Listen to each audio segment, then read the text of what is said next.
Salut à tous, j'espère que vous allez bien.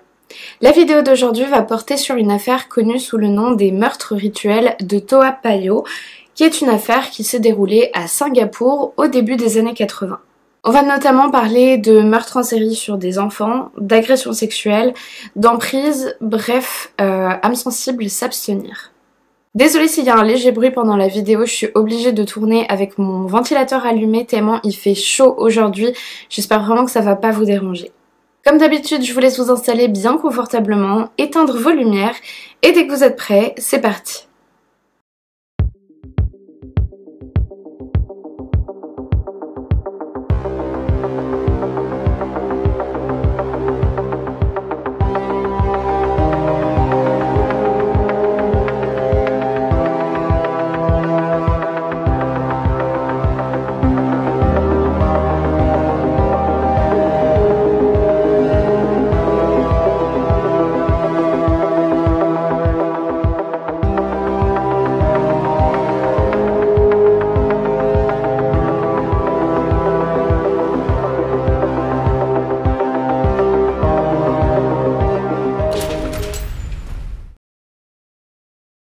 L'affaire commence très tôt, le 25 janvier 1981, dans le quartier de Toa Payoh à Singapour. Il s'agit d'un quartier plutôt défavorisé, comme il y en avait énormément dans ces années-là dans cette ville-pays.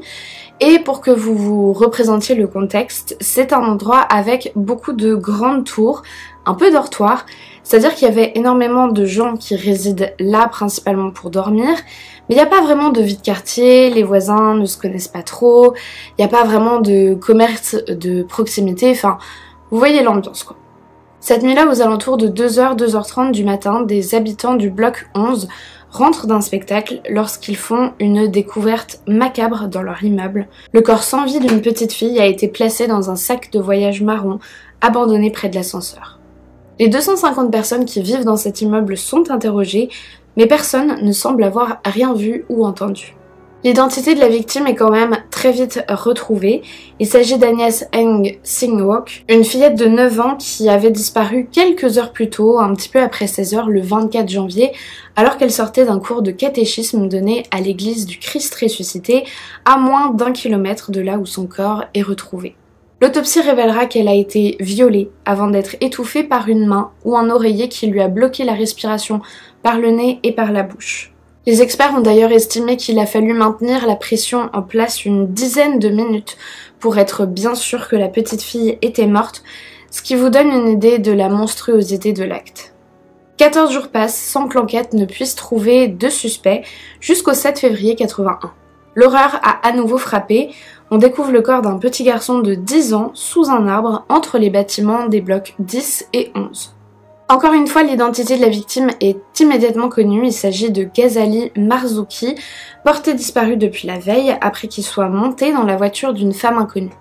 Ghazali jouait initialement avec ses cousins venus pour les vacances du Nouvel An chinois quand cette femme l'aurait approché pour lui demander de l'aider à porter des courses.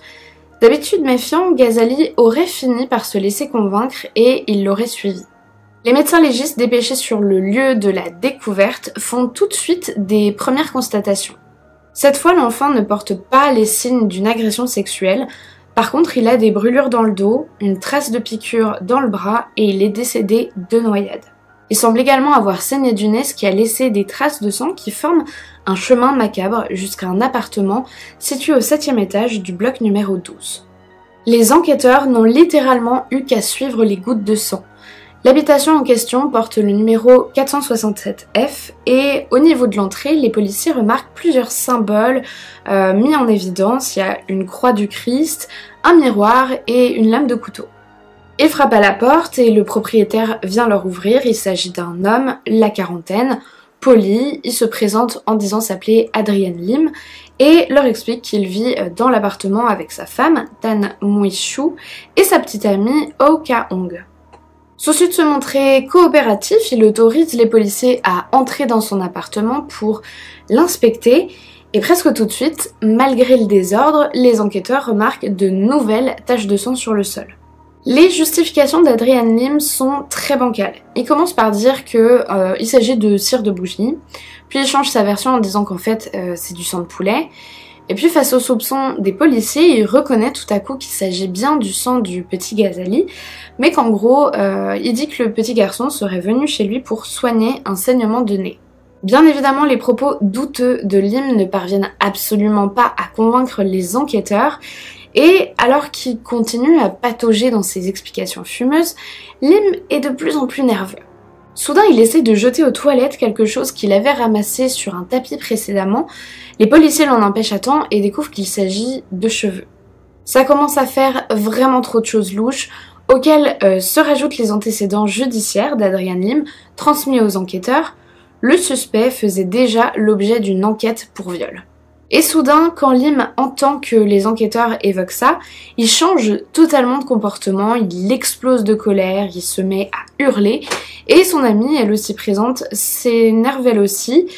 Résultat, les policiers embarquent les 3 suspects au poste pour les interroger, et ils scellent l'appartement pour qu'il soit totalement passé au peigne fin par la police scientifique. Bon alors, toutes les preuves vont être évidemment accablantes contre le trio.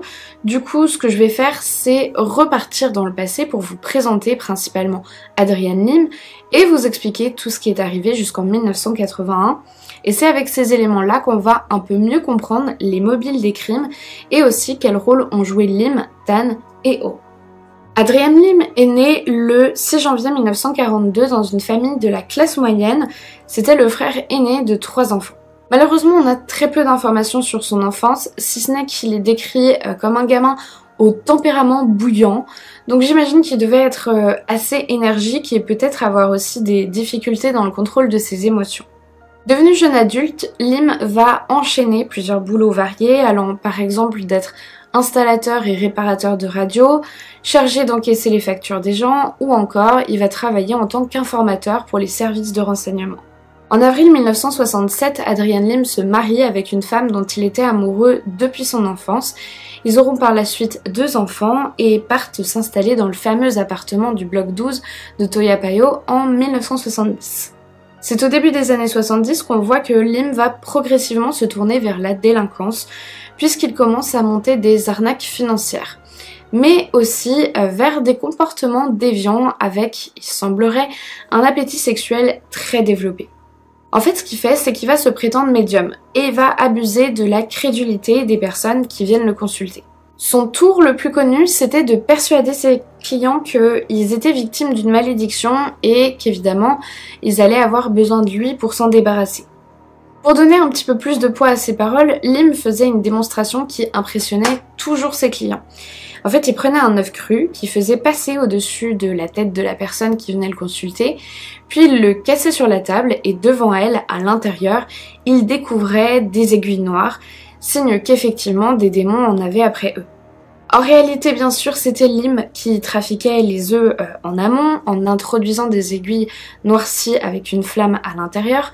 Mais bref, la démonstration, elle faisait son petit effet, et ensuite les gens épouvantés étaient beaucoup plus enclins à se plier aux exigences du médium sorcier.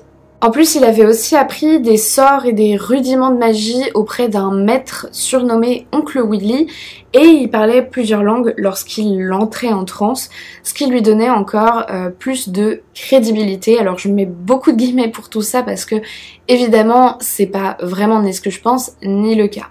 Pour vous donner d'autres exemples de ce qu'il pouvait faire, il mettait un serpent sur le visage des gens jusqu'à les faire vomir, ou bien il les forçait à boire leur urine pour se purifier. Et là, vous allez peut-être avoir envie de juger les gens qui ont accepté et cru à ces choses-là, mais le truc c'est que dans les années 80 à Singapour, dans ces milieux défavorisés où justement se trouvait Lim, il y avait encore énormément de croyances issues de cultures locales, imprégnées de superstitions. On croyait beaucoup aux esprits maléfiques et à tout ça, donc vraiment, on va essayer de s'abstenir de juger avec nos regards d'occidentaux qui n'avons pas du tout grandi dans la même culture. Donc bien entendu, ils leur prenaient leur argent, ça vous vous en doutez, mais aussi il y avait différentes formes de rituels censés soulager ses clients et les purifier des mauvais esprits.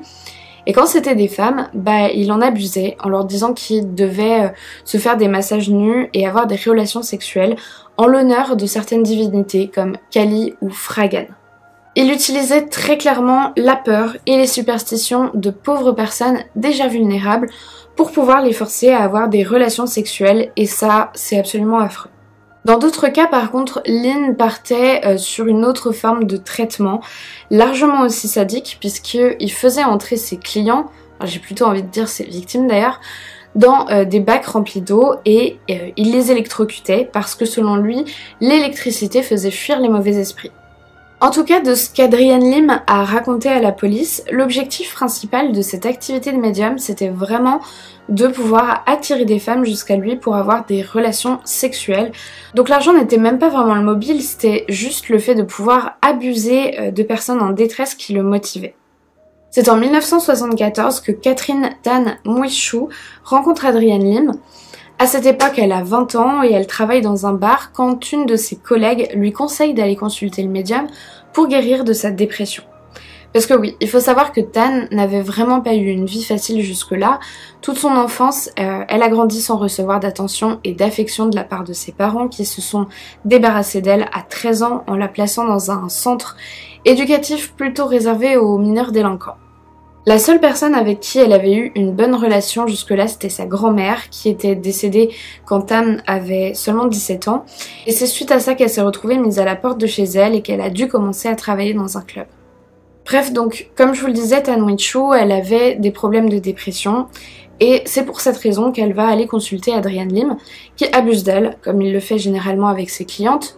Et puis il va profiter de sa vulnérabilité pour établir une emprise sur elle, l'obligeant à revenir en séance régulièrement avec lui, jusqu'au point de la faire aménager chez lui en 1975. Sauf que Lim, je sais pas si vous vous en souvenez, mais il était marié et père de famille à l'époque, alors évidemment sa femme n'a pas du tout accepté la situation, elle le quitte tout de suite, part avec ses 2 enfants et officialise le divorce l'année suivante en 1976. Je pense qu'étant donné la suite des événements, elle a dû se féliciter de s'être barrée à ce moment-là.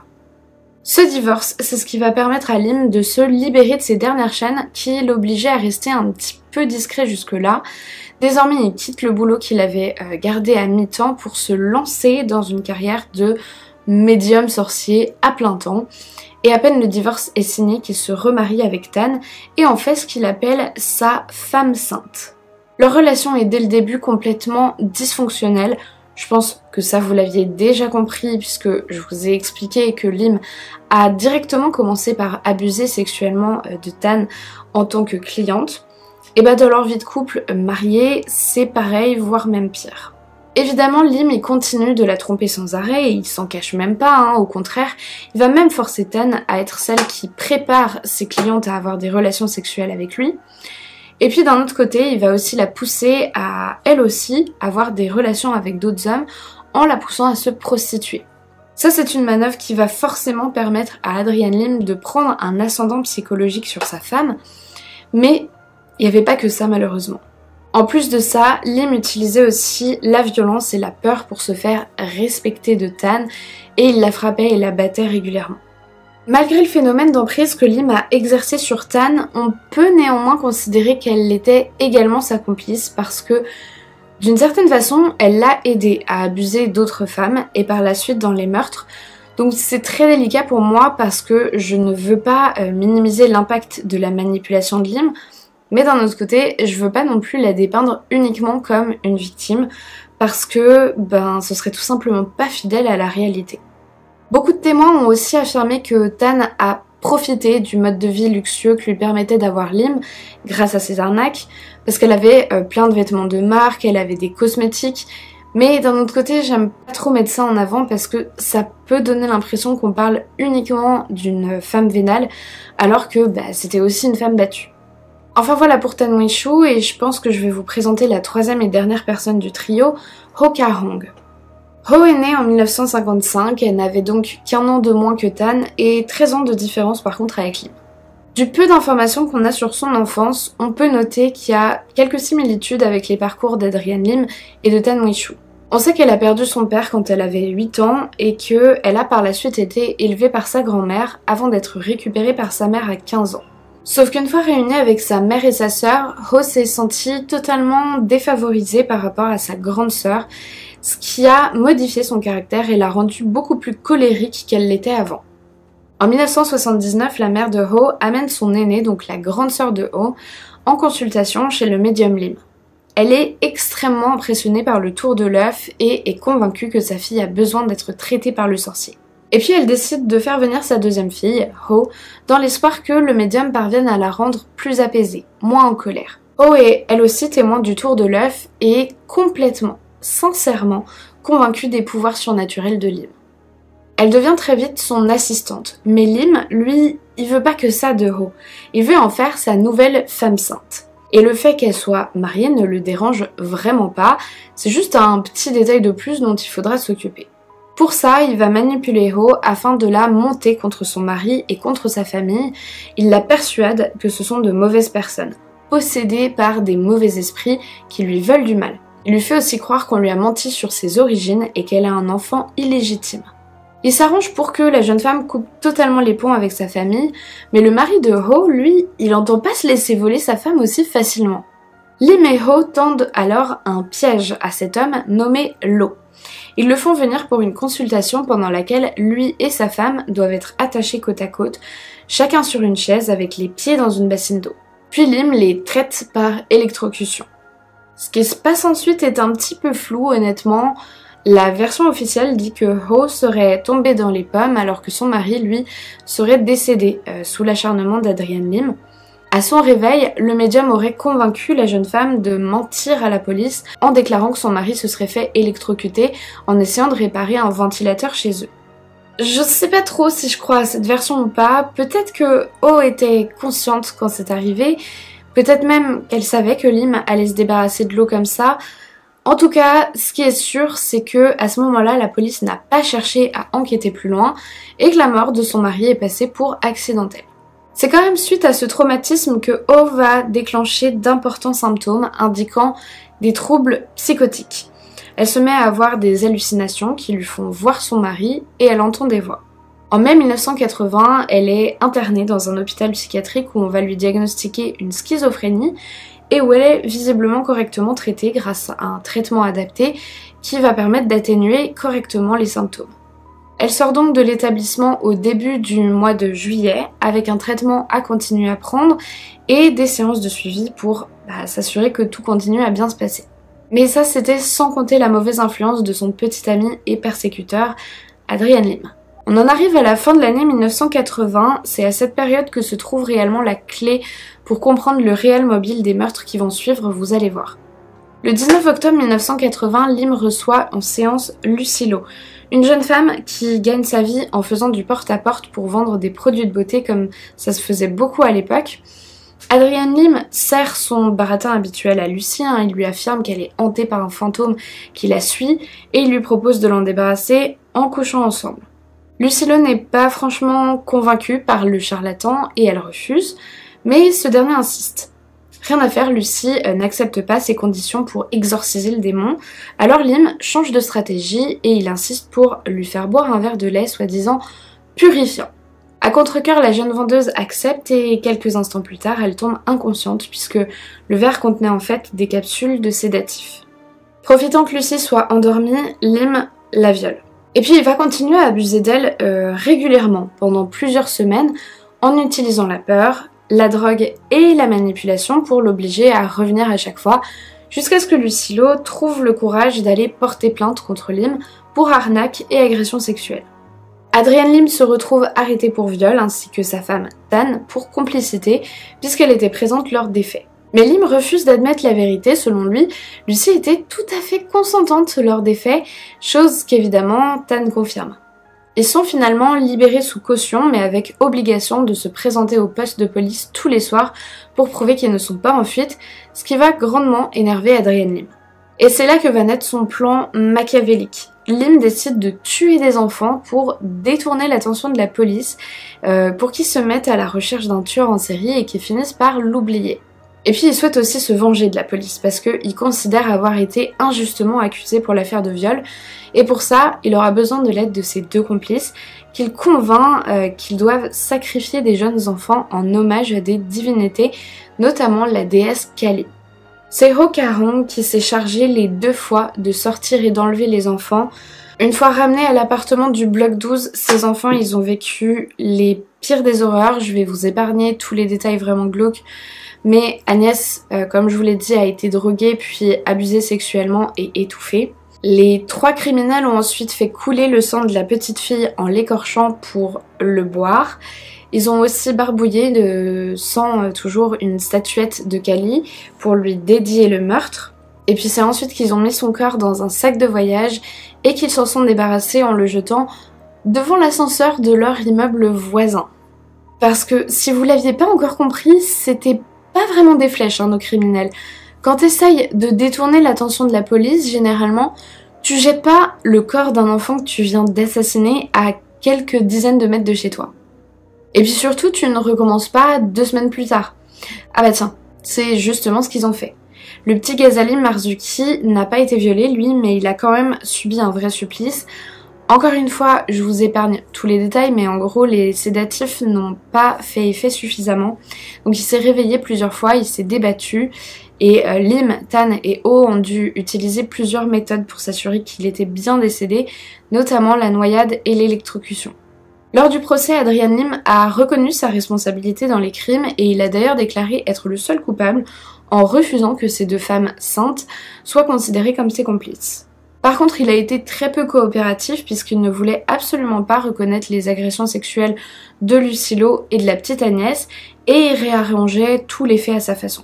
Tan et Ho, elles ont plaidé non coupables, elles ont témoigné en insistant sur la peur dans laquelle elles avaient vécu auprès de Lim parce qu'elles étaient persuadées qu'il avait de véritables pouvoirs magiques et que c'est pour ça qu'elles faisaient tout ce qu'il leur ordonnait. Mais lors des questions posées par l'avocat de l'accusation, Tan a laissé échapper le fait qu'elle aidait Lim à préparer ses tours et que donc elle savait que tout était faux. 2 médecins se sont également fait attraper pour avoir fourni des tas de drogues et de sédatifs à Lim. À votre avis, quelle a été l'énorme question qui s'est posée lors du procès et qui a été le noyau dur de toutes les stratégies des différents avocats? Bon, je vais pas me la jouer d'oreille exploratrice, mais prenez quelques secondes pour tenter d'y réfléchir. Je suis sûre que vous allez trouver c'est assez facile.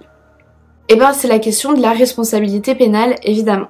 Si vous êtes un ou une habitué de la chaîne, et même des reportages d'affaires criminelles en général, vous êtes désormais familier de cette notion qui va reposer sur l'état mental du criminel au moment de son passage à l'acte. Parce qu'évidemment, dans ce procès, contrairement à beaucoup d'autres, la question c'était pas vraiment de savoir s'ils avaient tué les 2 enfants, parce que ça, il y avait déjà beaucoup trop de preuves pour pouvoir en douter, mais la question c'était en gros, est-ce qu'on peut diagnostiquer des troubles psychiatriques assez massifs qui peuvent avoir conduit ces personnes à faire ça, qu'elles ont fait ça à cause de leurs troubles et que du coup la justice ne peut pas les punir parce que elles avaient au final pas vraiment conscience de la portée de ce qu'elles ont fait. Bien entendu, les experts n'étaient pas unanimes sur la question, sinon ce serait trop facile. Pour vous résumer, on a diagnostiqué une dépression maniaque à Adrian Lim et l'expert il a argumenté en disant que clairement il fallait pas avoir toute sa présence d'esprit pour jeter les corps en bas de chez soi quand on essaye de mettre la police sur une fausse piste. Moi j'aurais tendance à dire que c'est de la bêtise profonde, mais en vrai la théorie se tient, c'est clair. Pour O, qui, je vous le rappelle, avait déjà été précédemment diagnostiqué d'une schizophrénie et traité pour ça d'ailleurs, ça a été remis en avant. Et pour Tan, les experts ont supposé qu'elle souffrait d'une dépression psychotique en réaction aux carences affectives de son enfance. Cela dit, il a été finalement conclu que, bien qu'ayant probablement tous des problématiques psychiques, aucun des 3 n'était suffisamment atteint pour être jugé irresponsable d'un point de vue pénal. On voit bien qu'ils avaient prémédité leurs actes, qu'ils avaient suffisamment conscience du mal qu'ils causaient puisqu'ils ont tenté d'être discrets lors des rapts, en se débarrassant des corps, en nettoyant les traces chez eux plus ou moins. Et c'est donc le signe qu'ils avaient tout à fait conscience de ce qu'ils faisaient. Il a aussi été souligné que c'est presque impossible que 3 individus souffrant de 3 pathologies mentales différentes puissent adhérer au même délire mystique avec toutes ces histoires de sacrifice à une déesse. Alors à l'issue du procès qui a duré 41 jours, ce qui est franchement assez long, les 3 accusés ont été reconnus coupables et condamnés à la peine de mort par pendaison. Adrian Lim, en entendant la sentence, il a souri, versé des larmes de joie et remercié le tribunal. Tan et Ho, elles, sont restées de marbre et elles ont fait appel de la décision. Alors je vais pas faire durer le suspense plus longtemps, hein. Ces appels ils ont été rejetés et les 3 criminels ont été pendus le 25 novembre 1988 puis incinérés dans la foulée. Cette affaire elle a énormément marqué le pays, la population a été traumatisée pendant super longtemps, même s'il y a eu que 2 meurtres, on sait qu'Adrian Lim et ses complices auraient continué à tuer s'ils n'avaient pas été arrêtés. Et puis c'est quand même des crimes particulièrement horribles parce que ça touche des enfants, on a des agressions sexuelles, il y a des criminels qui boivent du sang, qui font subir toutes sortes de sévices, qui n'ont évidemment aucune empathie, puis c'est aussi une affaire qui est empreinte de cette aura mystique parce que le gars se faisait soi-disant passer pour un médium. Et tout ça fait que ça a eu un gros retentissement. Alors bien sûr, les personnes qui en ont le plus souffert, ce sont les familles des 2 victimes. J'ai lu un article vraiment très touchant, c'était une interview de la maman de Kassali qui a gardé le silence pendant 28 ans après le meurtre de son fils et qui a fini par accepter de s'exprimer. Et en fait dans cet article elle expliquait que ça a été une telle peine pour elle qu'elle a été incapable d'en parler, que son cœur est toujours brisé même après tout ce temps et qu'elle a vraiment eu des grosses répercussions sur sa santé puisque depuis le drame elle fait très régulièrement des malaises. Enfin voilà, ça c'était pour vous illustrer la douleur extrême que ce trio a pu causer et je pense aussi à toutes les victimes de Lim qu'il a fait avant les meurtres, Lucilo et aussi toutes les autres personnes qui ont été abusées par le passé.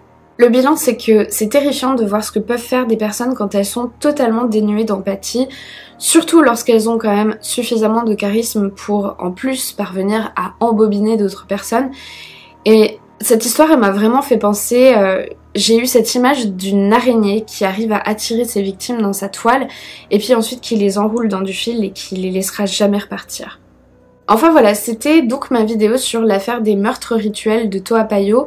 Je pense pas que ce soit une affaire très connue parce que honnêtement il y a assez peu de sources et la principale c'était malheureusement un article anglais de Wikipédia qui lui-même repose en bonne partie sur le livre d'Alan John Unholy Trinity, The Adrian Lim Ritual Child Killings, pardon pour mon accent.